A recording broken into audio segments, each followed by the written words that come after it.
بسم الله الرحمن الرحيم. اقرأ باسم ربك الذي خلق، خلق الإنسان من علق. اقرأ وربك الأكرم الذي علم بالقلم، علم الإنسان ما لم يعلم.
في المؤسسات التعليمية كنواجهوا مجموعة ديال الإكراهات.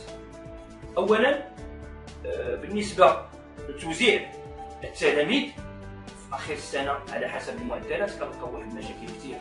قبل من هذا الشيء التكوينات اللي تلقيناها في جانب الإعلاميات على الصعيد الجهوي أو الإقليمي يعني لم ترقى إلى المستوى المطلوب، ولم نستفيد منها الشيء الكثير، مما جعلنا نشعر بأن هناك عائق تكويني في هذا الجانب الذي يعرقل العمل ديالنا الإداري فيما يخص التدبير الإداري والمالي والتربوي.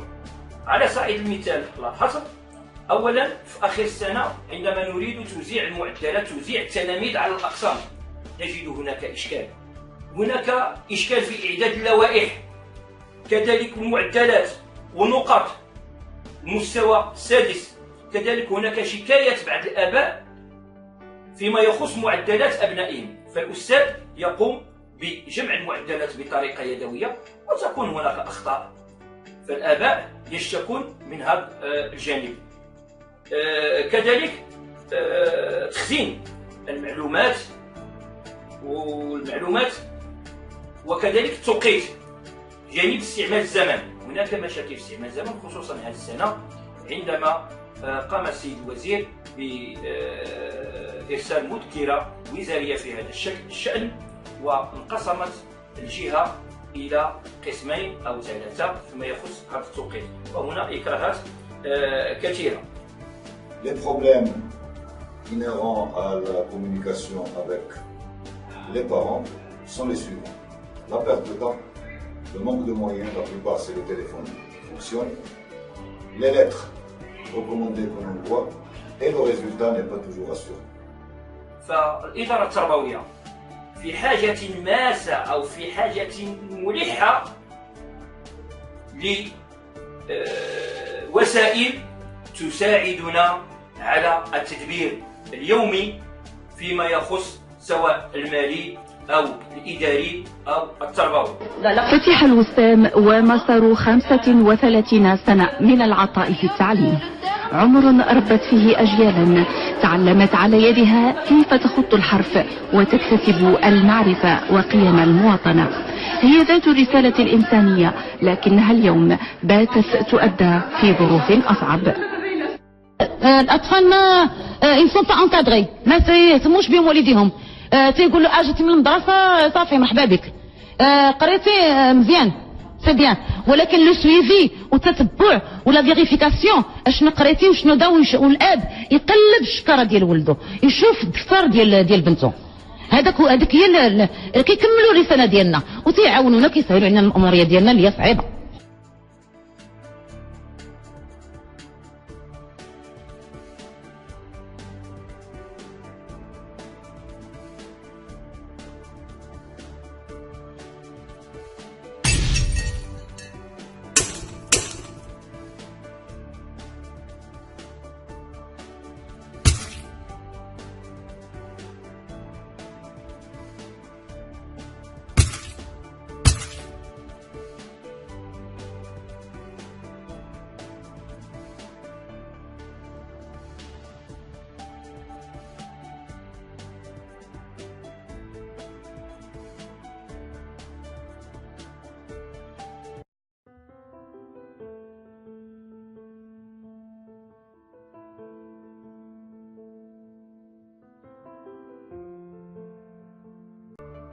سيسهل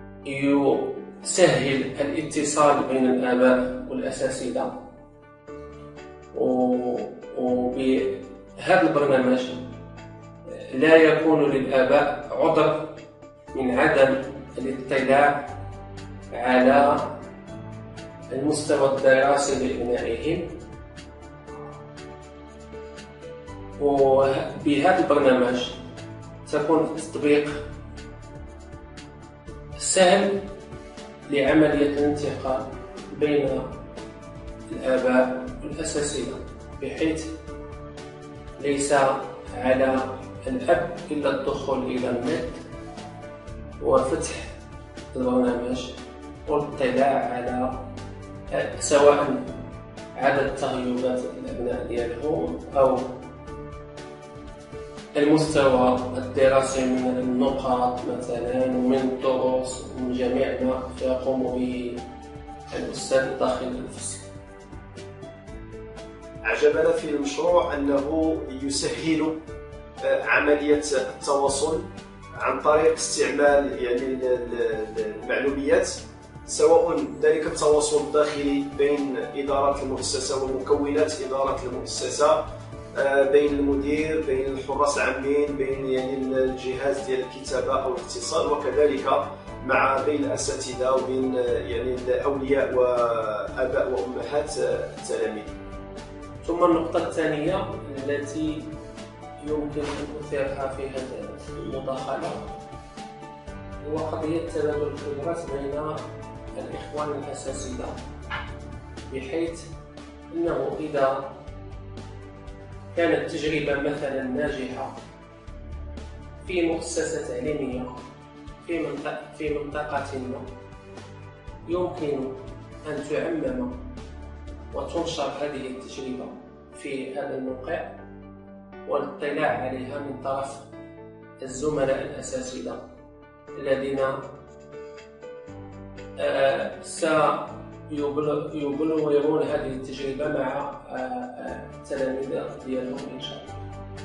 La meilleure solution pour, disons, surmonter tout cela, selon mon expérience encore, est dans l'e-école.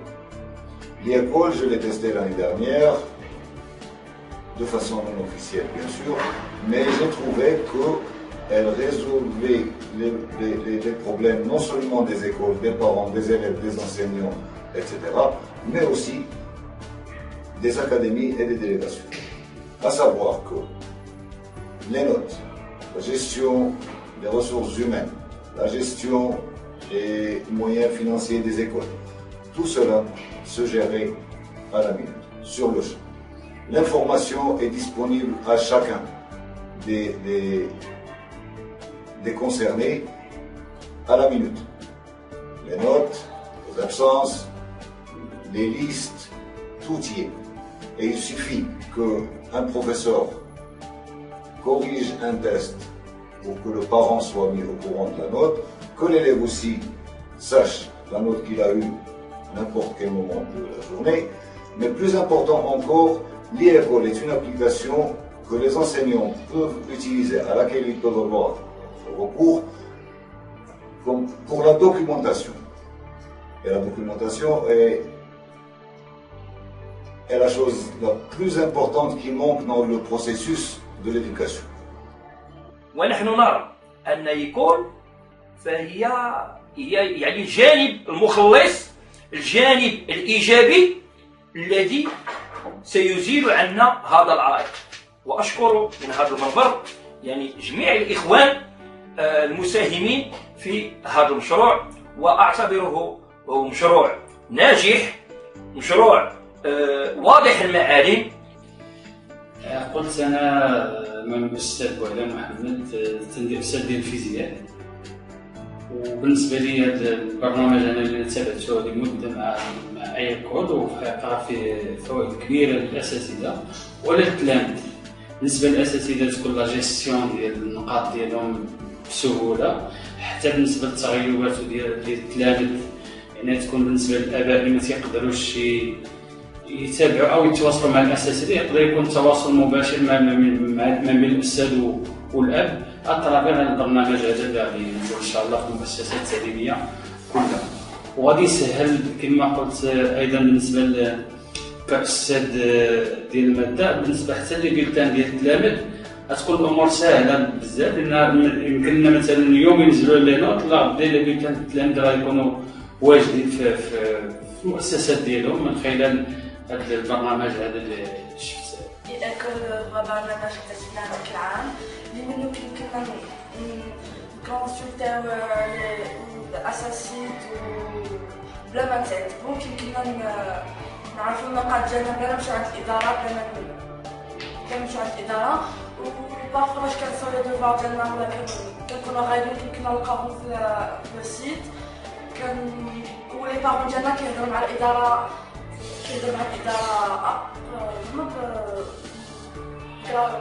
ايكول شفت ديال ايكول، هو الصراحه عجبني بحيث تيمكن الاباء من يطلعوا على النقاط ديال ابنائهم، حيت كاين بعض التلاميذ ملي تيجيبوا شي نقطه خايبه تيخبيو على الاباء، وديك الساعه الاباء ما كيقدروش يعرفوا النقاط، ولكن هذا السيد الحمد لله يمكننا اننا نحاربوا هذه الظاهره ديال التلاميذ اللي اللي تيخبيو على الاباء ديالهم.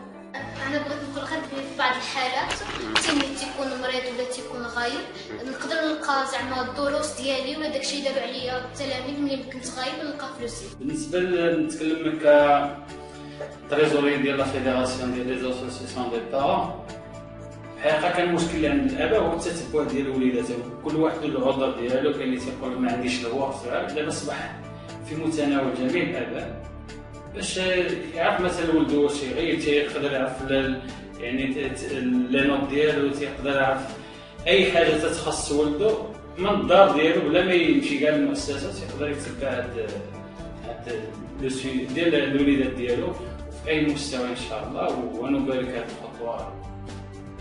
ثم النقطه الثالثه التواصل بين جميع الشركاء التربويين، بحيث أن هذا البرنامج يسهل الاتصال بين الآباء وبين جمعية الآباء وبين الأساتذة وبين المديرين وبين الأكاديمية، وهكذا يكون الاتصال إن شاء الله سهل بين الجميع. السلام عليكم ورحمة الله.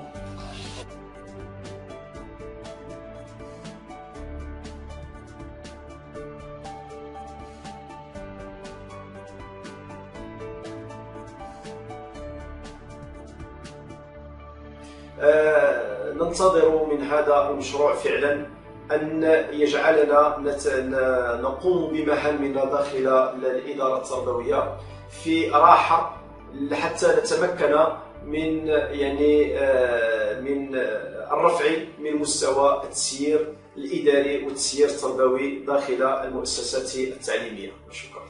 شي حاجه تمنوا تشوفوها في الانترنت بالعلاقه بليزيكتيف ديالكم؟ كنتمناو نشوفوا ان سيت اللي كيشمل ان سيت كيشمل جميع لي سوجي تاع ليكول، بحال الغياب تاع اساسيد، بحال دابا صبح شي تلميذ مريض وبغى اوفاتو اون ليسون بغاها بلا ما يتعب حتى المدرسه يامبريميها بار امبريمونت وياخذها ويستافد منها. مثلا تكونسيتي لي نوت ديالك مثلا اونلي، تشوف لي نوت ديالك واو 50% بوغ 50% كونتر. بوغ باش بلا ما تتعدى وتمشي عند الحارس العام وخصك تجيب ولي امرك معاك، وكونتر مالي الدار يمكن لهم يشوفوا في اي وقت. يعني الا كان عندك باسورد ديالك جو سي بور 100%. دائما كاستاذ نتكلم في هذا الموضوع، هو بالنسبه للجيستيون ديال لي كور، غادي يكون في هذا لو سيت بالنسبه للتلاميذ بوسيبيليتي باش يدخلوا اي كور فاتهم سواء في المؤسسه ديالهم او كاين واحد لي ليان غادي يكونوا موضوعين عن الاشاره ديال التلاميذ باش يدخلوا ويشوفوا لي كور اللي دازوهم ويقراو من الدار ديالهم مباشره. ايضا بالنسبه ايضا حتى بالنسبه لي نوت ديال التلاميذ نرجع لهم في حاله ديال اذا تغيب كاع شي تلميذ مثلا يقدر والنقطه ديالو مثلا ما دخلت شيء او كان شي خطا فيها، تيقدر الاب يتصل مباشره اما يراسل باس ام اس او مايل المؤسسه ديالو غادي يجاوبوا على مثلا النقطه ديال بحال التغيير علاش ما تقبلش ولا هذا، وهذا سيولي الحقيقه هذا البرنامج يسهل هذه الماموريه لا عند الاباء ولا عند الاساتذه. وانا كاستاذ لنا بنشارك ان شاء الله في هذا البرنامج باش ننزلوا المواضيع ديال الدروس. ما نقولوش غير استاذ الفيزياء غير الفيزياء حيت انا استاذ الفيزياء، وكان نشوفوا مجموعه الاساتذه اللي هما في الاقليم يقدروا يمدوا الموقع الدروس ديالهم وتبرع هذه دروس فيديو راه الاشاره ديال الكلام، بالاضافه للدروس اللي قلت يكونوا على شكل اما PDF او وورد، ويكونوا في متناول الجميع وفي جميع المستويات ان شاء الله. بالنسبه لك شنو تتمنى تشوف؟ هي نبغيو شي سيت فيه كلشي بحال دابا لائحة العطل، لي زومبلوا دو طون كيتافيشاو فيهم، الاساتذه اللي جاوك، الى بامكانك تشوف لي كور دي بوليكوب، دي زيكزارسيس، دي سيري، كلشي زعما وان فوروم اللي يمكننا نتبادلوا الافكار، ونتمناو حتى داك لو سيستيم تاع النقاط نبقاو نشوفوا نقاطنا، ولكن عشان فيه كاين ايجابيات وكاين سلبيات. شنو هما السلبيات؟ السلبيات زعما يشوفوهم مالين الدار، الا كنت بغيتي تخبعها على زعما الزملاء ديالك زعما تلقاهم. لا الا كان عندك باسورد ديالك الا كان باسورد يمكن نتمناو. À un moment donné, la plupart des profs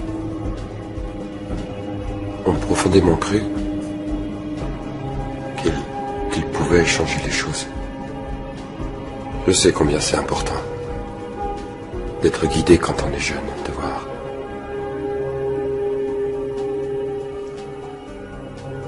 une personne qui nous épaule, qui nous aide à saisir la complexité du monde dans lequel on vit.